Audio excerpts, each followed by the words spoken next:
Hello friends, स्वागत है हमारे यूट्यूब चैनल में आपका। आईटीबीपी कांस्टेबल ट्रेड्समैन 2017 से 2021 आ गया है। अभी भर्ती के बारे में देखिए बहुत सारे डाउट्स हैं कैंडिडेट्स को। कुछ कैंडिडेट्स का तो हमारे पास यहाँ तक ये भी कमेंट आता है कि रिज़ल्ट नहीं निकलेगा। अब उनकी बात कहाँ तक सही है वो भी आपको देखिए यहाँ बता देंगे कि वो क्यों ऐसी बात कह रहे हैं कि रिज़ल्ट नहीं निकलेगा, ये रिवाइज़ होगा, ये जो है प्रोसेस गलत हुआ है, वो सब डिस्कस करेंगे। उससे पहले हमारे कुछ साथी जो हैं उनको एक्सपीरियंस सर्टिफिकेट के बारे में डाउट है, क्योंकि अभी तक डॉक्यूमेंट्स आपका वेरिफिकेशन नहीं हुआ है। अब डॉक्यूमेंट वेरिफिकेशन कब होगा? डॉक्यूमेंट वेरिफिकेशन होगा आपका जब डीएमई होता है, डिटेल मेडिकल एग्जामिनेशन, उस समय। और इसी पॉइंट, ये जो पॉइंट है सबसे बड़ा, कि डिटेल मेडिकल एग्जामिनेशन के समय डॉक्यूमेंट वेरिफिकेशन होना चाहिए। इसी पॉइंट के आधार पर काफ़ी जो हमारे आईटीबीपी ड्राइवर भर्ती के जो साथी थे, जिनको ड्राइविंग लाइसेंस में आउट कर दिया था और उन्होंने रिट याचिका पेश की थी माननीय दिल्ली उच्च न्यायालय में, और उनको रिलीफ दे दिया गया, उनका ड्राइविंग टेस्ट जो है वो दोबारा करवा लिया गया। वैसा ही पॉइंट यहाँ पर भी आपको बताने जा रहा हूँ कि अब इसमें देखिए कौन कौन सी वैकेंसी थी वो आपको पता है कि टेलर, गार्डनर, कॉबलर, ये सब वैकेंसी है। वैकेंसी जो है यहाँ पे आप लोग पूछते हैं कट ऑफ क्या रहेगा। आज अब एक बहन ने आज पूछा कि मेरा ओबीसी फीमेल टेलर से वो पूछ रही हैं, और वो कहती हैं कि मेरे को 57 मार्क्स बन रहा है। अब दूसरा कमेंट जो है वो एक 66 वाला भी आ रहा है, 57 प्लस कुछ करके जो पॉइंट्स वाला है वो मैं नहीं बता पा रहा है आपको यहाँ पे। अब इससे ज़्यादा भी हो सकता है कोई हो, क्योंकि कितने कैंडिडेट हैं, और ये जो मार्क्स आप बताते हैं ये मार्क्स आप ही जानते हैं कि कितना सही बताते हैं। इसी तरीके से देखिए कॉबलर जो है, कॉबलर में अब फीमेल कॉबलर में एक ही है, ओबीसी में, यहाँ पर एससी में भी एक ही है। तो एक कैंडिडेट जो है उसके लिए तो कट ऑफ बताना बड़ा मुश्किल है। हाँ, वैकेंसी जो है वो आपकी प्लस होने का न्यूज़ है कि वैकेंसी जो है जस्ट डबल हो जाएगी। लेकिन जो अभी इस पे जो प्रॉब्लम कहाँ हो रही है कि ये अटक क्यों रहा है मैटर, वो डिस्कस करेंगे। उससे पहले देखिए एक्सपीरियंस सर्टिफिकेट के लिए आपको बता दें कि एक्सपीरियंस सर्टिफिकेट यहाँ पे आपको टेलर, गार्डनर एंड कॉबलर 18 से 23 ईयर्स था, 10th class pass in recognized board, 2 years work experience in respective trade. अब यहाँ पर 2 year वर्क एक्सपीरियंस जो है सिर्फ आपको टेलर, गार्डनर और कॉबलर जो है उसी में है। बाकी जो ट्रेड है उसमें आपका वर्क एक्सपीरियंस के बारे में कुछ नहीं लिखा गया है। अब कुछ कैंडिडेट्स ने पूछा कि मेरे को 80+ बन रहा है, क्या मुझे वाटर कैरियर का सर्टिफिकेट होना चाहिए? अब देखिए यहाँ पर तो कहीं नहीं लिखा हुआ है कि वाटर कैरियर का सर्टिफिकेट होना चाहिए। वाटर कैरियर सफाई कर्मचारी, कुक, वॉशरमैन, बार्बर, इसमें आपका कहीं पर भी सर्टिफिकेट के बारे में नहीं लिखा गया है, यानी कि सिर्फ 10th पास। तो इसमें आपको सर्टिफिकेट की ज़रूरत नहीं है। आपको जो ऊपर वाले जो ट्रेड हैं उसमें आपके पास में सर्टिफिकेट आपके पास में होना चाहिए, क्योंकि सर्टिफिकेट आपका अब चेक होगा। एक्सपीरियंस जो है वो 2 years आपका, या आपके पास में उसका 2 years आपका आईटीआई उस संबंधित ट्रेड का होना चाहिए। देखिए अब एक कैंडिडेट पूछता है कि मैंने कॉबलर से फॉर्म अप्लाई किया है, मेरे पास में आईटीआई जो है वो है इलेक्ट्रीशियन से आईटीआई किया है, तो क्या मुझे भी सर्टिफिकेट चाहिए? बिल्कुल, देखिए इलेक्ट्रीशियन आईटीआई यहाँ पे काम नहीं आएगा। यहाँ पे कॉबलर जो लेदर फैब्रिकेटेड होता है उसका आईटीआई होना चाहिए। टेलर में आपको टेलर का आईटीआई होता है वो होना चाहिए। गार्डनर में आपके पास में उद्यान सुपरवाइजर का कोर्स किया हुआ होना चाहिए, या जो ये गार्डनिंग के कोर्सेज होते हैं वानिकी के, वो सब आपके पास में होना चाहिए। यदि वो नहीं है तो आपके पास में गार्डनर का एक्सपीरियंस आपके पास में होना चाहिए। अब टेलर का एक्सपीरियंस कहाँ से होगा? तो टेलर का एक्सपीरियंस देखिए आपको एक बात बता देता हूँ कि टेलर, गार्डनर, कॉबलर, ये एक्सपीरियंस जो है आप जो कंप्यूटर वाले 50 रुपये के एक्सपीरियंस बनते हैं, जो ई मित्र वाला बना के देता है, वो नहीं ले जाना। वो ले जाएंगे आप परेशानी में पड़ जाएंगे, क्योंकि उसको तुरंत फर्जी करार देके आपको आउट किया जा सकता है। अब दूसरा पॉइंट हम यहाँ पर देखिए डिस्कस करना चाहते हैं कि जो आपका कट ऑफ मार्क्स है वो, अब एक कैंडिडेट हमें कहते हैं कि कट ऑफ मार्क्स से यदि कम कोई कैंडिडेट लेता है रिटन एग्ज़ाम में और ट्रेड में उसने कंप्लीट मार्क्स ले रखा है, पूरा मार्क्स ले रखा है, बहुत अच्छा नंबर ले रखा है, तो उसका क्या होगा? तो उसका क्या होगा, वो आउट हो जाएगा। वो आपको बता देते हैं। कैसे बता देते हैं? देखिए हाँ, उससे पहले देखिए मेडिकल स्टैंडर्ड में जो काफ़ी कैंडिडेट्स को डाउट है कि मेडिकल स्टैंडर्ड, तो मेडिकल स्टैंडर्ड में आपको बता देता हूँ कि कंप्लीट मेडिकल गाइडलाइन यदि आपको चाहिए तो आप हमारा नीचे व्हाट्सअप नंबर दिया है, उस पर एक व्हाट्सअप मैसेज कर दीजिए।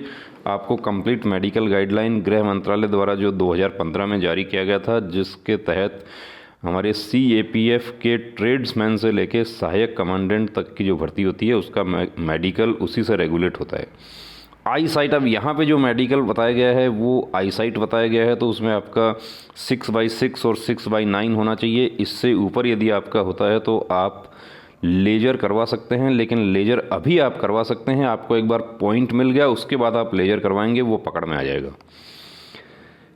अब देखिए यहाँ पर लिखा हुआ है साफ कि refraction, visual correction of any kind is not permitted, distant should be able to read with glasses for near vision only. यानी कि आपका जो नियर विजन है उसके लिए तो विजुअल करेक्शन चल जाएगा, लेकिन ये जो है डिस्टेंट विजन ये नहीं चलेगा। तभी कई कैंडिडेट हमें पूछते हैं कि मेरा दोस्त है उसको तो चश्मा लगा हुआ है, वो भर्ती कैसे हो गया? तो वो चश्मा एक्चुअली नियर विजन के लिए है, उसका डिस्टेंट विजन के लिए नहीं है। कलर ब्लाइंड जो है वो सबसे बड़ा पॉइंट है यहाँ पे। कलर परसेप्शन 4 आपका होना चाहिए। इसके अलावा ये देखिए, ये रेड ग्रीन और ये ग्रीन लैंटर्न, ये सब इसके बारे में बताया गया है। Knock knee, flat foot, varicose vein, squint इन आइज, ये सब नहीं होना चाहिए। Must be in good mental and bodily health. अब इसको जो है पूरा आप मेडिकल गाइडलाइन में देख सकते हैं हर चीज़ के बारे में।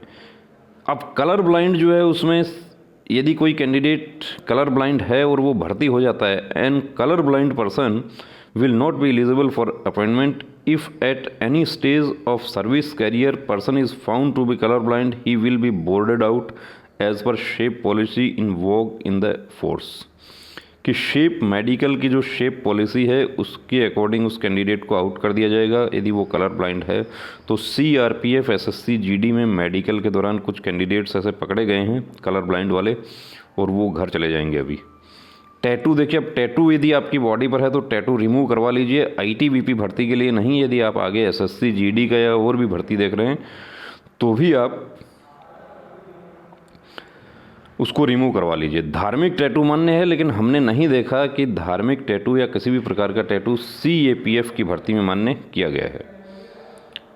How to apply and by which date, ये सब हो गया। अब देखिए यहाँ पे जो फिजिकल आपका हो गया है, फिजिकल स्टैंडर्ड, ट्रेड टेस्ट। अब ट्रेड जो है, ट्रेड में देखिए मिनिमम क्वालिफाइंग मार्क्स कितना था, तो मिनिमम क्वालिफाइंग मार्क्स जो था वो 50% था किसके लिए, journal candidate and ex serviceman, और 40% था SC ST and OBC NCL। अब यहाँ पर 50% का मतलब है कि 50 में से 25 लिया है। 50 में से यदि 25 लिया है तो 40 में से कितना लिया है वो आप देख सकते हैं, क्योंकि ये वेटेज जो है 40 पर हो जाएगा। तो 20 नंबर उनको जिनको आ गया वो पास हैं। और उसके बाद में हम देखते हैं कि 40%, यानी कि 40% का मतलब है कि 20 किस में से, 50 में से OBC SC ST वाले, तो 40 में से कितना वेटेज बनेगा, तो 40 में से वेटेज बनेगा 8 2 16।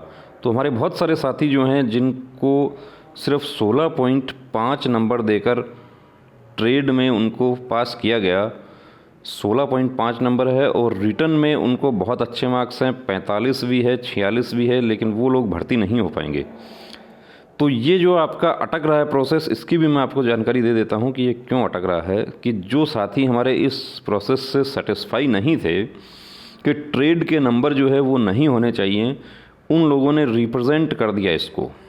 रिप्रेजेंट मतलब कि उन्होंने दरख्वास्त लगवा दी, उसकी गृह मंत्रालय में भी इसकी शिकायत हो चुकी है, प्लस ITBP DG सर को भी दरख्वास्त लगा दी गई है कि ये जो है ये गलत प्रोसेस है, ये ट्रेड का नंबर यहाँ पर क्यों जोड़ा जा रहा है। सिर्फ रिटर्न के आधार पर भर्ती होना चाहिए। जब SSC कांस्टेबल GD की भर्ती जो है वो रिटर्न के आधार पर होती है, तो इसमें ट्रेड का नंबर क्यों जोड़ा जा रहा है। एनिमल ट्रांसपोर्ट की भर्ती जो है वो सिर्फ रिटर्न के आधार पर होती है, तो ट्रेड के मार्क्स ITBP में क्यों जोड़े जा रहे हैं। तो देखिए ये बहुत सारे ऐसे पॉइंट्स होते हैं कि जिनको, या कांस्टेबल जो होता है, ये टेक्निकल वाला होता है उसमें भी 100 नंबर का पूरा पेपर हुआ, 100 नंबर के पेपर के आधार पर भर्ती हुई, तो इसको रिप्रेजेंट कर दिया है। कुछ कैंडिडेट्स ने देखिए हमें बताया है कि हम उसकी पुष्टि नहीं करते हैं, लेकिन वो ये कहते हैं कि हमने इसको रिप्रेजेंट किया है इस पूरी प्रोसेस को, और हमने चैलेंज किया है इसको, और यदि उसके बावजूद भी यदि रिजल्ट निकाल दिया जाता है तो हम इसके लिए रिट याचिका दाखिल करेंगे। तो देखिए रिट याचिका दाखिल करेंगे तो इसको रिट याचिका दाखिल होगी तो आईटीबीपी भी अपना पक्ष रखेगी, और उससे पहले आईटीबीपी उनको जवाब देगी कि ये सब क्यों रखा जाता है, क्योंकि 2014 के बाद में हमारे देश में सेकंड ग्रेड तक की जो भर्तियां हैं, ग्रुप बी तक के जितने भी पोस्ट हैं उनमें इंटरव्यू बंद है हर प्रकार से।